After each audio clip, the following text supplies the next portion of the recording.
ধারণ করতে পারি নাই। আমরা জানি আমাদের কি করতে হবে। অবশ্যই আমাদেরকে ইসরায়েল আমেরিকার পণ্য বয়কট করতে হবে।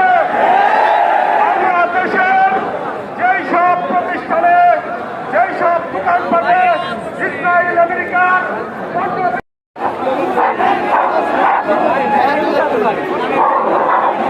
ফিরে আসো সালাউদ্দিন, ডাকছে তোমায় ফিলিস্তিন, ডাকছে তোমায়